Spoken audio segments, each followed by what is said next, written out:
रिया चक्रवर्ती पर सुशांत सिंह राजपूत की डेथ से जुड़े कई आरोप लगाए गए थे।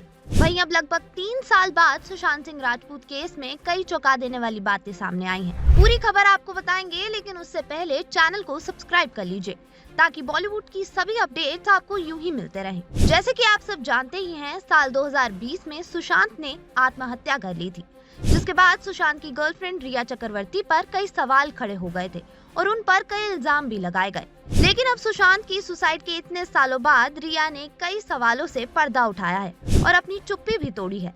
रिया ने सबको बताया कि सुशांत ने आखिरकार सुसाइड क्यों किया था। जैसे कि आप सबको याद ही होगा कि रिया पर कई आरोप लगे थे और ये भी कहा गया था कि रिया सुशांत पर काला जादू करती हैं। इस बात का जवाब रिया ने अब दिया है और उन्होंने कहा है कि लोग मुझे चुड़ैल कहते हैं।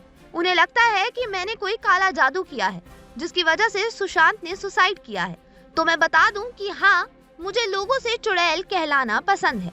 ये दिलचस्प है। पुराने जमाने में डायन कौन होती थी? डायन वो महिला होती थी जो पितृसत्ता समाज की राय नहीं मानती है, जो लोकप्रिय राय के खिलाफ रहती है।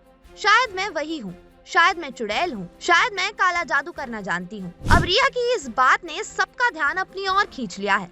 आगे उन्होंने अपनी बात रखते हुए कहा, सुशांत की अपनी पहचान थी और वो छोटे शहर से मुंबई आए थे। उन्होंने बॉलीवुड में अपनी एक अलग पहचान बनाई थी। उनका कोई ऐसा दिमाग नहीं था जिसे कोई कंट्रोल कर सके। इस दुनिया में कोई काला जादू जैसी कोई चीज नहीं होती है।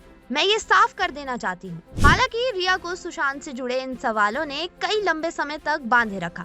वहीं अब रिया इस पर खुलकर बात करती दिख रही हैं। अब आप कमेंट में हमें जरूर बताएं, आपको क्या लगता है? क्या सच में रिया को काला जादू आता है या सुशांत सिंह राजपूत का सुसाइड करना एक मिस्ट्री ही रह जाएगा?